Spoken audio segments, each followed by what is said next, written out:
Hello everyone, welcome और welcome back to my channel. आज मैं ऐसी फ़ोन पाउच की कटिंग एंड स्टिचिंग बताऊंगी। इसमें फ़ोन के साथ ही आप काफ़ी कुछ चीज़ें रख सकते हैं, जैसे कि मैंने ये फ़ोन रख दिया और ये 2 लिपस्टिक्स मैंने डाले और ये मेरे काजल और 2 क्लिप्स भी मैंने डाल दिया। और फिर भी देखिए स्पेस अभी भी बाकी है और अंदर का फिनिशिंग देखिए आप, कहीं कोई ज़िप या एक्स्ट्रा कपड़ा नहीं निकला हुआ है, पूरा फिनिशिंग के साथ बना है। तो चलिए इसको बनाना स्टार्ट करते हैं। तो देखिए 2 पीसेस आउटर फैब्रिक के लिए, ये 2 लाइनिंग के लिए, ये एक जिप और 2 बुकरम के पीसेस लिए हैं। सबसे पहले देखिए आउटर फैब्रिक के पीस को रेक्टेंगुलर शेप में लिया है, जिसकी लेंथ यानी कि लंबाई है 9.5 इंच और इसकी चौड़ाई यानी कि विड्थ है 6.5 इंच लगभग। और ये दूसरा वाला आउटर फैब्रिक, दोनों को आप साइड में रखते हैं। और ये लाइनिंग के फैब्रिक, इसका भी सेम साइज है, लेंथ है इसका 9.5 इंच और विड्थ है 6.5 इंच। लाइनिंग के लिए भी 2 पीस चाहिए और दोनों सेम साइज़ है, दोनों को साइड में रख दिया। और जिप को भी अब देखते हैं बुकरम, ये 2 बुकरम के पीसेस है, इसका भी लेंथ 9.5 इंच और विड्थ 6.5 इंच है। मतलब कि बुकरम, लाइनिंग और आउटर फैब्रिक सबको सेम ही साइज़ के लेने हैं। अब देखिए ये पट्टी लेनी है इस तरह से, जिसको हम शोल्डर में रखेंगे उसके लिए। इसकी लेंथ 45 to 50 इंच तक आप ले सकते हैं और इसका विड्थ है 2.5 इंच मैंने रखा है। इसको फोल्ड करेंगे तो छोटा हो जाएगा ये। और एक पट्टी चाहिए कुछ इस तरह से, इसको सिलने के बाद कट करके 2 पीस का बनाएंगे। और इस पीस की लेंथ है 6 इंच और इसकी विड्थ 2 इंच से ज़्यादा नहीं लेना है। इसको इस तरह से हाफ इंच दोनों तरफ से फोल्ड करके फिर बीचों बीच में से एक बार और फोल्ड करके इस तरह से सिल लेंगे। और लंबी वाली पट्टी को मेरा 50 इंच का लंबा नहीं मिल रहा था, तो मैंने 2 पीस लिया है 25 इंच का। और इसको दोनों की सीधी तरफ एक दूसरे की ओर फेस करते हुए रख के यहाँ पर हाफ इंच की दूरी से सिल लेंगे। दोनों को जॉइंट करने के बाद इसकी लंबाई में से इसको थोड़ा थोड़ा करके दोनों तरफ से ऐसे फोल्ड करके फिर बीचों बीच में से फोल्ड करके यहाँ पर सिल लेंगे। पूरा बीचों बीच तक इसको ऐसे फोल्ड नहीं करना है, थोड़ा थोड़ा सा ऐसे फोल्ड करके फिर बीच में से फोल्ड कर देना है पूरा, तभी ये थोड़ा चौड़ा रहेगा, नहीं तो पतला हो जाएगा। देखिए इस तरह से। और इसे फोल्ड करने के बाद ये हाफ इंच से थोड़ा सा ज़्यादा यानी कि 0.7 इंच रहेगा ये। और आप इसको हाफ इंच से 1 इंच तक रख सकते हैं। और देखिए इसी तरह से मैंने इसको सिल दिया है फोल्ड करके और ये 0.7 इंच ही बना है मेरा। अब ये जॉइंट करने वाला जो पोर्शन है, इसके एक्स्ट्रा फैब्रिक को इस तरह से फैला कर देना है। और फिर दोनों तरफ से देखिए जैसा कि मैंने बोला था, थोड़ा थोड़ा फोल्ड किया और फिर बीचों बीच में से फोल्ड कर यहाँ बिल्कुल साइड से सिलाई लगा दी है। इसी तरह से थोड़े थोड़े पार्ट को इस तरह से फोल्ड करके सिलते जाना है और अगेन फोल्ड करना है और सिलना है थोड़ा थोड़ा करके। और बाकी के पूरे पट्टी को मैं इसी तरह से सिल लूँगी। और देखिए ये जो एंड वाला हिस्सा है, इसको फोल्ड करके सिलना है। मैंने यहाँ इस साइड में भी किया था, स्टार्टिंग वाले साइड में। इसको ऐसे हाफ इंच जितना फोल्ड करके यहाँ पर पहले एक सिलाई लगा लेना है, या तो आप डायरेक्टली इस तरह से फोल्ड करके दोनों साइड से फोल्ड करके फिर सिल सकते हैं सिलाई के बिना भी। मैंने यहाँ पर सिलाई लगा दी है इस तरह से। और इसे इस तरह से फोल्ड नहीं करने से धागा निकलता रहेगा बाद में, तो इसके लिए ऐसे फोल्ड करना ज़रूरी है। आप चाहे तो पहले ही दोनों तरफ से ऐसे फोल्ड करके हाफ इंच फोल्ड करके सिलाई लगा ले और फिर इसको ऐसे पट्टी बनाएं, नहीं तो आप ऐसे भी कर सकते हैं, जैसे आपकी मर्जी आप कर ले। और मैंने इसी तरह से इसको सिल लिया है। और अभी जब मैं इसको बैग में इस तरह से लगाऊंगी तो यहाँ पर धागा वागा नहीं निकलेगा। अब यहाँ पर दूसरी वाली साइड जो है, यहाँ पर भी बिल्कुल साइड से एक सिलाई लगा देनी है, जैसे उस तरफ से साइड में लगाया इसी तरह से। अब देखते हैं छोटे वाले पट्टी को, इसको हाफ इंच दोनों तरफ से फोल्ड करके फिर इसके बीचों बीच में से एक बार और फोल्ड करके बिल्कुल साइड में से एक सिलाई लगा देनी है, जैसा कि बड़े वाले पट्टी में यानी लंबे वाले पट्टी में लगाया था उसी तरह से बिल्कुल। ये तो मैंने सिल दिया है। अभी दूसरी वाले साइड में भी बिल्कुल साइड से एक सिलाई लगा देनी है और लंबे वाले पट्टी में भी इसी तरह से साइड से सिलना है, जो कि मैंने नहीं दिखाया था, इसी तरह से सिलना है उसमें भी। तो दोनों पट्टी मेरा रेडी हो चुका है। देखिए लंबे वाले में भी दोनों तरफ सिलाई है और 2 पट्टी को जॉइंट करके ये मेरा पूरा 50 इंच का बना है। और देखिए ये रहा मेरा छोटा वाला पट्टी, इसको 2 पीस का बनाएंगे और इस तरह से दोनों तरफ से फोल्ड करके बैक के दोनों साइड में लगाएंगे इसको। अभी इनको कर देते हैं साइड। और बैक के आउटर फैब्रिक को मैंने ले लिया है, सीधी साइड इसकी नीचे की तरफ है और रॉन्ग साइड को मैंने ऊपर की तरफ रखा है। और ये बुकरम का रफ वाला साइड है और स्लिपरी वाली साइड को नीचे की तरफ इस तरह से रखकर प्रेस की मदद से इसको चिपका लेना है और फैब्रिक और बुकरम दोनों को बिल्कुल बराबर मिलाकर रखना है। और दूसरे वाला जो आउटर फैब्रिक है उसमें भी बुकरम को चिपका कर देखिए दोनों को मैंने रेडी कर लिया है इस तरह से। अभी इसकी सीधी वाले साइड की तरफ मतलब कि फैब्रिक वाले साइड में यहाँ ऊपर में जिप अटैच करेंगे, तो इसको ऐसे लंबाई में ले लिया है। और अभी यहाँ पर जिप का जो टूथ वाला हिस्सा है उसको नीचे की तरफ करते हुए रख देना है। और जिप मेरा काफी लंबा है तो मैं इसको इस तरफ थोड़ा से निकाल दूंगी बाहर की तरफ, ऐसे जिप को सिलना और भी आसान हो जाता है तो इसके लिए। और अभी यहाँ ऊपर में लाइनिंग के फैब्रिक को भी इस तरह से बिल्कुल मिलाकर रखना है। देखिए पहले आउटर फैब्रिक, फिर जिप और फिर उसके ऊपर लाइनिंग, तीनों को बिल्कुल बराबर इस तरह से मिलाकर यहाँ पर मैं पिनअप कर लूँगी इस तरह से, ताकि सिलते टाइम ये इधर उधर ना हो कपड़ा। और 1/2 इंच की दूरी से यहाँ पर सिलूंगी। इससे पहले हमें ये नॉर्मल जिगजैग फुट को हटाकर ये जो जिपर फुट है इसको लगाना है। इसको लगाने के लिए ऐसे 2 साइड दिया हुआ होता है। इसके लेफ्ट साइड में मैंने लगाया है इसको। अभी देखिए धागे को भी ऐसे पीछे कर दिया और अभी यहाँ पर 1/2 इंच की दूरी से यहाँ पर सिल लूंगी जैसा कि मैंने बताया है। फैब्रिक को रख के ये पिन को निकाल के सिलाई को लॉक करते हुए सिलाई लगाना है। आप चाहे तो ज्यादा पिन लगाए और थोड़ा थोड़ा करके पिन को निकालते जाना है और सिलाई लगाते जाना है। और यहाँ एंडिंग में भी मैंने सिलाई को लॉक कर दिया है। सिलाई को लॉक करना इम्पॉर्टेंट है। और अभी लाइनिंग को फैब्रिक को पलटकर इसे भी ऐसे पलट लेना है और यहाँ आउटर फैब्रिक की तरफ एक टॉप स्टिच लगा देना है। बुकरम को भी हमने फैब्रिक के बराबर ही रखा है तो इजीली तो ये पलटेगा नहीं, तो सीजर की मदद से मैंने इसको ऐसे कर दिया है। दोनों ही साइड से मैं थोड़ा सा ऐसे प्रेस कर दूंगी इसको तो ये पलट जाएगा।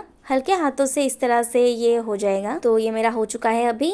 और यहाँ पर जिप का जो फैब्रिक है उसके 0.2 इंच जितना दूरी से मैं सिल दूंगी इसको। दूसरी वाली साइड जो लाइनिंग की फैब्रिक है उसको भी ध्यान में रखते हुए थोड़ा सा खींचना है, नहीं तो वो कहीं भी सिलाई हो जा सकता है। तो उसको भी ध्यान में रखते हुए यहाँ पर 0.2 इंच जितना पूरे लाइन में सिल देना है। यहाँ भी सिलाई की स्टार्टिंग और एंडिंग दोनों में मैंने सिलाई को लॉक कर दिया है। और देखिए टॉप स्टिच के बाद इसमें और भी फिनिशिंग आ गई है।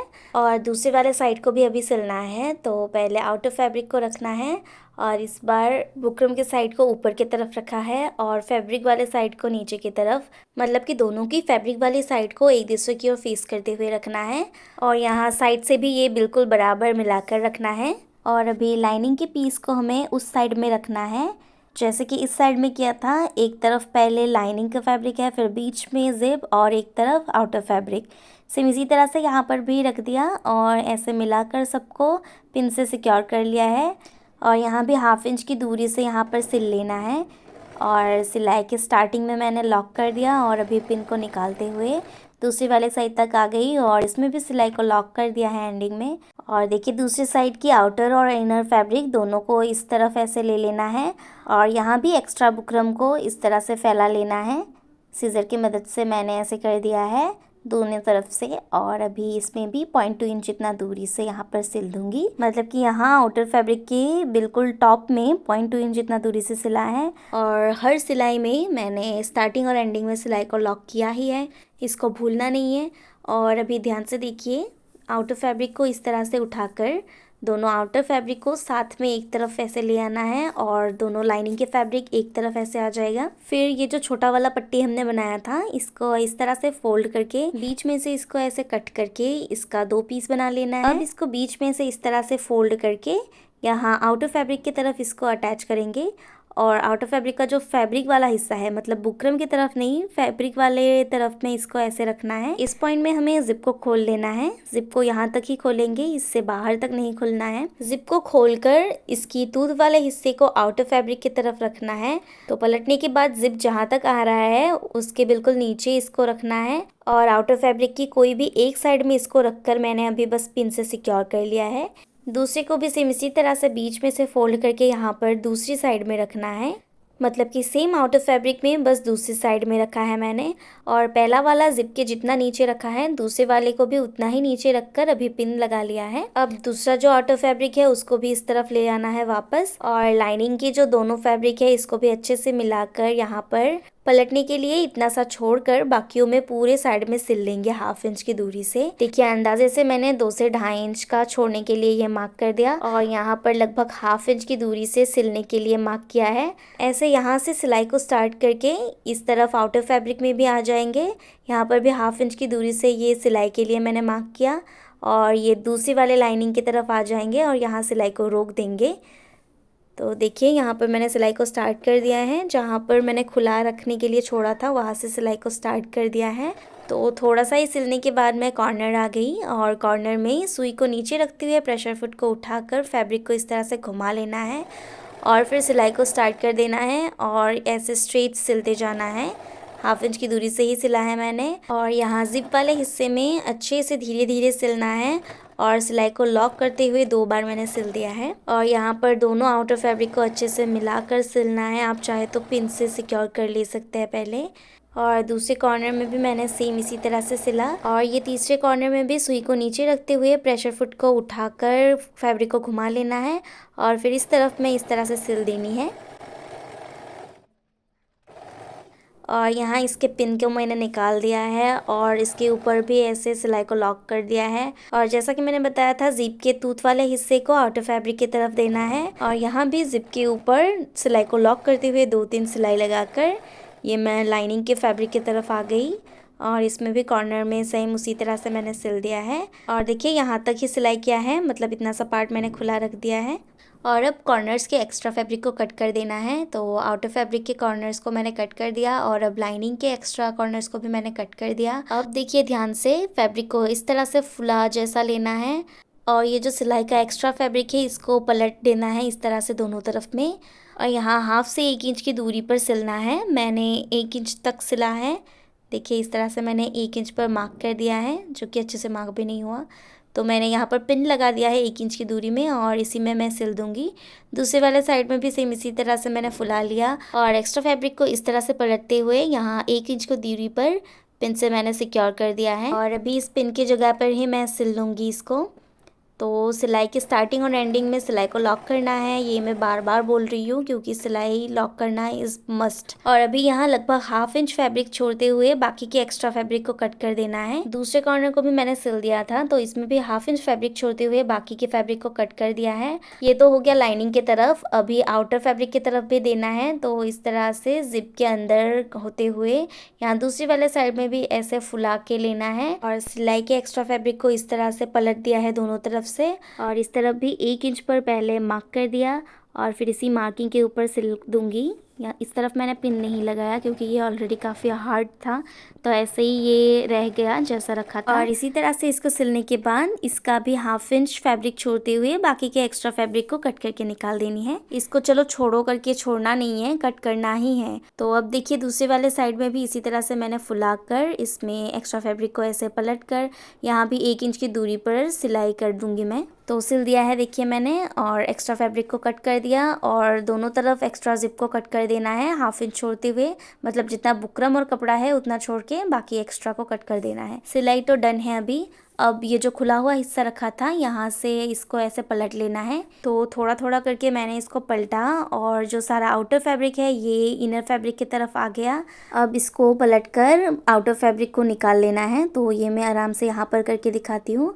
तो थोड़ा थोड़ा करके देखिए इस तरह से मैंने इसको निकाल दिया है। अब ये मेरा सीधा हो गया है और हाथ को भी अंदर करके मतलब उंगलियों से कॉर्नर्स को अच्छे से निकाल दिया है मैंने। और ऊपर की तरफ जो जिप के कॉर्नर्स हैं यहाँ पर भी अच्छे से निकाल लेना है, पूरा अच्छे से निकालना है, तभी ये ज़्यादा फिनिशिंग दिखता है। और फिर इनर फैब्रिक की तरफ भी ये कॉर्नर्स को अच्छे से निकाल लेना है और लास्ट में ये जो खुला हुआ हिस्सा रखा था इसको भी टॉप स्टिच दे के यहाँ पर सिल लेना है।